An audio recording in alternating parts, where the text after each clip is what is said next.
Hey, good morning, guys. The time is, my watch is dead. The time is about, what, 10? 10:34. 10:34. We're at Phyllis Durrah's house here in Stockbridge.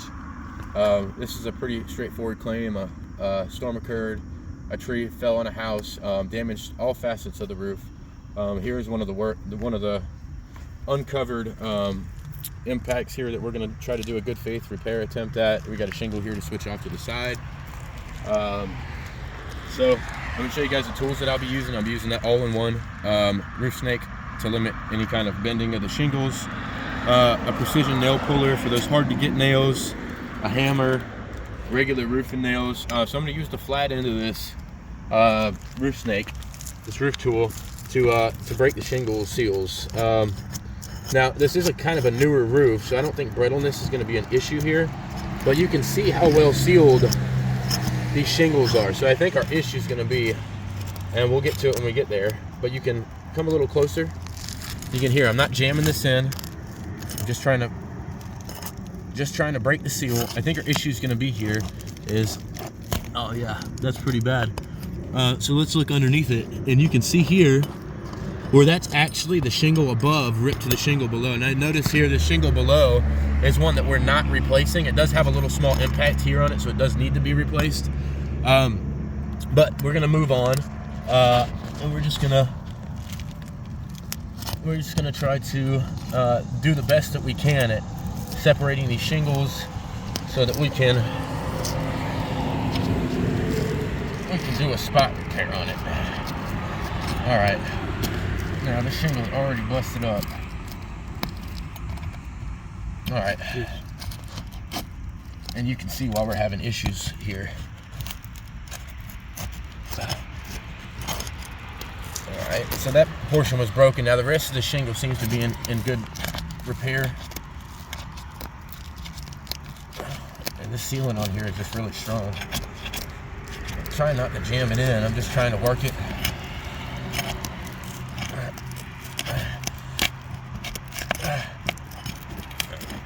Just trying to work it.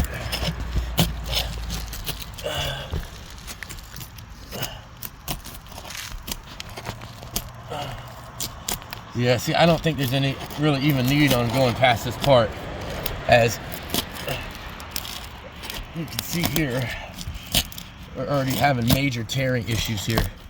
If you can look underneath, let me get my flashlight out so you guys can see what we're dealing with here. All right, look underneath here. Do you see how? And there's fibers even exposed, but all the way across, you can see where there's huge chunks of the shingle above ripped to the shingle below. All right, so that's going to be an issue when we go to repair, if we were to spot repair, as now this shingle was actually damaged. This one below it needs to be replaced, as this extra matting here is going to be an issue. Now when we go to pull this shingle out, we're going to have to break the seal on this top one, right? So just to simulate, this top one's not being replaced, right? So what we're going to do is we're going to do the same thing. We're just going to carefully try to break the seal on this. Just as careful as we can.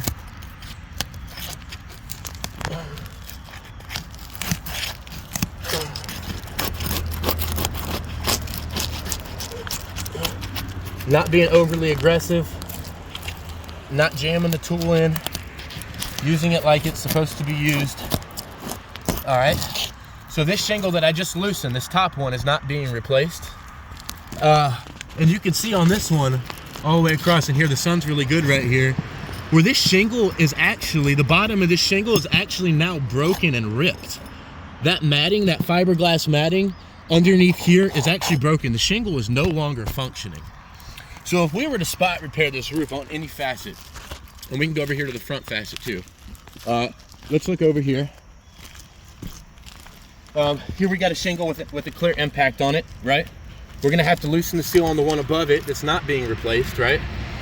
And we just wanna try to, as careful as we can, break that seal. And you can hear it's like hitting a rock.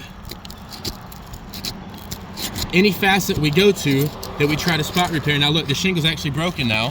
That mastic adhesive is so strong, right? So I'm gonna try another section of that corner. And I just wanna, all right, so look, this is classic. The mat transfer is so apparent here. I'm gonna try to get a different angle on it. Trying to spot repair this roof would ultimately just end up destroying it. There could be no warranty on it, because the shingles will never seal again. Let's try and just be as careful as we can.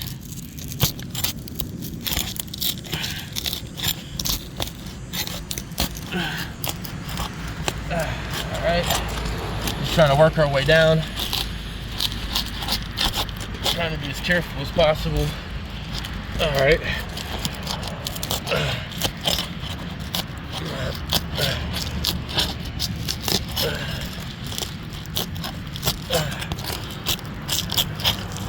You can hear it ripping. All right, look underneath. You can see now where this top shingle is ripped to the mastic adhesive. There's a ton of mat transfer. For the adjuster watching, you know what mat transfer is. This shingle is now not functioning. It's actually damaged, it's ripped. Part of its layer of fiberglass matting is gone. It's totally gone. It voids the warranty. It's not a proper repair. Trying to spot repair this roof would essentially do more harm than good. If I was doing this as a spot repair, I would go to replace this shingle, and then I would have to keep going down to the ground and replace this shingle, that shingle, this shingle. Any shingle where the seal has to be broken on it, I would have to end up replacing. As this is not something that we can put our name on. Let's go over here to the back slope. You know, we have two impacts here.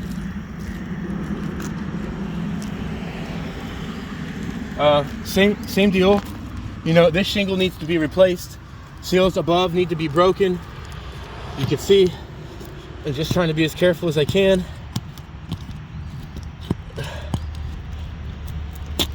Oh, and you can hear it just rip. Look. You see that? This shingle is now ripped to this shingle. This shingle is now ripped to that shingle. It's got massive amounts of mat transfer, as you can look underneath. And you can see where that fiberglass matting is actually now ripped. Now this shingle breaks here. So this mat transfer has affected the shingle next to it, the shingle above it. When we go to break the seal, the same thing's gonna happen here. It's gonna affect this shingle, it's gonna affect this shingle, it's gonna affect this shingle, so on and so forth. So if I was doing this repair, I would literally have to keep going down to the ground and replacing course after course after course after course. Let's go over here to this lower section. You got 3 impacts on the front here. If I was going to replace this shingle, obviously I would break the seal here. I would break the seal above. So let's find that natural break. All right, here's one right here. And you can hear it's like hitting like a rock. Right? So what I want to do is just try to be as careful as I can. I want to try to, and I'll try it again. Over here on the corner, I want to try to be as careful as I can in separating these shingles.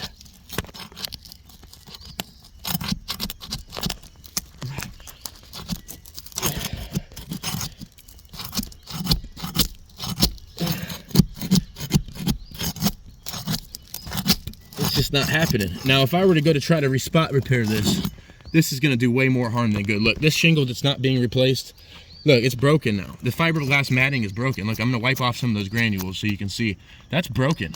This shingle's no longer functioning. We got to replace this too.